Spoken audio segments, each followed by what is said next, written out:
El origen de la Biblia. ¿Alguna vez te has preguntado por qué algunas Biblias parecen más gruesas que otras? ¿O por qué a veces encuentras libros en una versión que no están en otra? La verdad es que no todas las Biblias son iguales, y hoy vamos a descubrir por qué. Imagina por un momento que estás en una antigua biblioteca. El aroma a pergamino viejo llena el aire, y ante ti se despliegan rollos y manuscritos que cuentan una historia milenaria. Esa historia es la de la Biblia, un libro que ha atravesado siglos y culturas, pero que no siempre ha sido exactamente el mismo. La Biblia, en su esencia, narra una sola gran historia, la del amor de Dios por la humanidad. Sin embargo, dependiendo de la tradición cristiana que sigamos, podemos encontrar algunas diferencias en su contenido. Vamos a explorar juntos estas variaciones, comenzando por la Biblia católica. La Biblia católica, esa que probablemente has visto en las iglesias o en las casas de tus abuelos, contiene 73 libros en total. Es como una gran biblioteca dividida en dos secciones principales: el Antiguo Testamento, con 46 libros, y el Nuevo Testamento, con 27.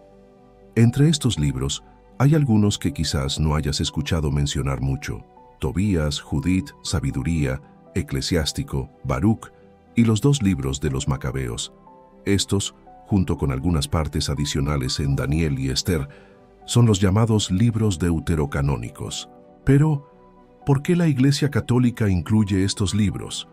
La respuesta nos lleva a viajar en el tiempo hasta los años 393 y 419 después de Cristo, cuando en los concilios de Hipona y Cartago, los líderes de la Iglesia reconocieron oficialmente estos textos como parte de las Escrituras. Desde entonces, esta ha sido la Biblia que los católicos han usado en todo el mundo. Ahora, demos un salto al siglo XVI. En este periodo, un monje alemán llamado Martín Lutero inició lo que conocemos como la Reforma Protestante. Entre los muchos cambios que propuso, Lutero decidió retirar los libros deuterocanónicos de la Biblia, llamándolos apócrifos. Así nació la Biblia protestante, que contiene 66 libros, 39 en el Antiguo Testamento y los mismos 27 en el Nuevo Testamento que la católica. Esta versión de la Biblia se hizo muy popular entre las iglesias evangélicas. Quizás hayas escuchado hablar de la Reina Valera, una de las traducciones más conocidas de la Biblia protestante al español. Es como si Lutero hubiera tomado la biblioteca que mencionamos antes y hubiera retirado algunos volúmenes, considerando que no eran tan importantes o confiables como los demás. Pero la historia no termina aquí. Si viajamos hacia el este, nos encontramos con las iglesias ortodoxas. Algunas de ellas tienen Biblias que incluyen aún más libros que la católica. Por ejemplo, la Biblia de la Iglesia Ortodoxa Etíope contiene libros como Enoc y Jubileos, que no encontrarás en otras versiones. Es fascinante pensar cómo cada tradición ha conservado y valorado diferentes textos a lo largo de los siglos. Te preguntarás, ¿cómo es posible que existan tantas diferencias? Para entenderlo, tenemos que remontarnos a los orígenes de la Biblia. En la antigüedad, los textos sagrados no estaban reunidos en un solo libro como los vemos hoy. Eran rollos separados, guardados cuidadosamente en sinagogas y templos. Con el paso del tiempo, las diferentes comunidades de creyentes fueron decidiendo qué textos consideraban inspirados por Dios y cuáles no. La Iglesia Católica, como mencionamos, fijó su lista oficial de libros en el siglo IV. Siglos después, la Reforma Protestante cuestionó algunos de estos textos. Las iglesias ortodoxas, por su parte, mantuvieron tradiciones propias sobre qué libros incluir. Es como si cada tradición hubiera armado su propia colección de la gran biblioteca de Dios. Pero no solo existen diferencias en los libros incluidos. Cada tradición también tiene sus propias traducciones y versiones. Los católicos suelen usar la Biblia de Jerusalén o la Biblia latinoamericana. Los protestantes prefieren la Reina Valera o la Nueva Versión Internacional.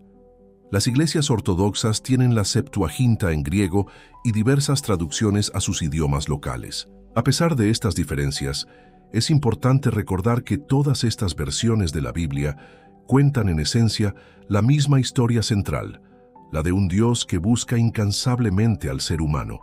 Es como si tuviéramos diferentes ediciones de un gran libro de amor, cada una con sus propias notas y comentarios, pero todas narrando la misma historia de redención.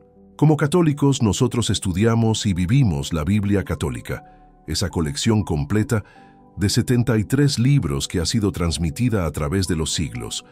Pero más allá de contar los libros o debatir sobre cuál versión es la correcta, lo verdaderamente importante es cómo dejamos que estas palabras transformen nuestras vidas.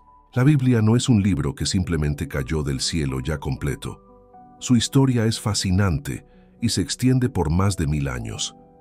¿Te has preguntado alguna vez por qué no todos los apóstoles escribieron en la Biblia? ¿O cómo nació este libro sagrado que hoy tenemos en nuestras manos? La mayoría de los apóstoles eran hombres sencillos, pescadores, artesanos, gente común sin una formación especial para escribir. Su misión principal era predicar, anunciar con su voz lo que habían visto y vivido con Jesús. Algunos, como Mateo, Juan, Pedro, Santiago y Judas, sí dejaron escritos. Otros, aunque no escribieron directamente, inspiraron a otros a hacerlo. Por ejemplo, se cree que Marcos escribió su evangelio basándose en los relatos de Pedro. La Biblia en realidad no tiene un único autor. Es una colección de más de 70 libros escritos por diferentes personas a lo largo de muchos siglos. En el Antiguo Testamento encontramos las palabras de profetas como Isaías y Jeremías, de reyes como David en los Salmos, y de sabios y sacerdotes. El Nuevo Testamento fue escrito por apóstoles y discípulos cercanos a Jesús.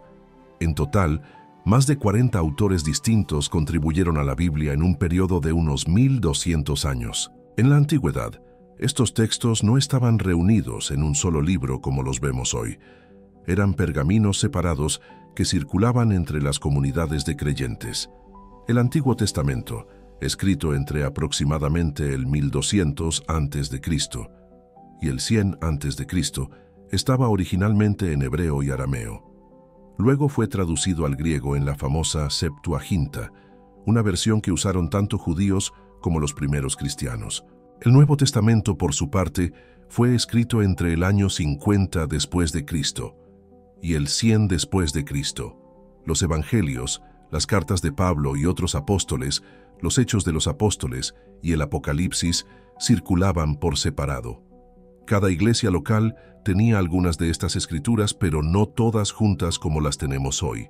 Cuando los apóstoles comenzaron a morir, surgió la necesidad de preservar sus enseñanzas por escrito. Además, empezaban a aparecer doctrinas falsas y era necesario unificar la fe de las distintas comunidades cristianas. Fue así como, en el siglo IV, la Iglesia se reunió en los concilios de Hipona y Cartago para reconocer oficialmente qué libros formaban parte de la Biblia. Establecieron un canon de 46 libros para el Antiguo Testamento, en la versión católica, y 27 para el Nuevo. Este fue el nacimiento de la Biblia como un conjunto unificado y reconocido universalmente. La Biblia se escribió por varias razones importantes: para preservar la fe más allá de la memoria oral, para unir a las comunidades cristianas dispersas, para combatir errores y herejías y para asegurar que la enseñanza de Jesús y los profetas llegara intacta hasta nuestros días. Si trazáramos una línea del tiempo, veríamos que entre el 1200 y el 100 a.C. se escribió el Antiguo Testamento, con sus profecías, salmos y libros de sabiduría. En el siglo I después de Cristo, nacieron los escritos del Nuevo Testamento, Evangelios, cartas y el Apocalipsis, y finalmente, en el siglo IV después de Cristo, los concilios de la Iglesia fijaron el canon, dando origen a la Biblia tal como la conocemos hoy. La Biblia no es un libro cualquiera. Es una historia de siglos que hoy llega hasta ti. ¿Qué parte de ella ha marcado tu vida? Te invito a que lo reflexiones y, si quieres, lo compartas en los comentarios. No olvides suscribirte, guardar este video y compartirlo para que más personas conozcan la fascinante historia de la Biblia. Recuerda, cada vez que abres sus páginas, estás conectando con una tradición milenaria que ha transformado innumerables vidas. ¿Estás listo para dejar que transforme la tuya?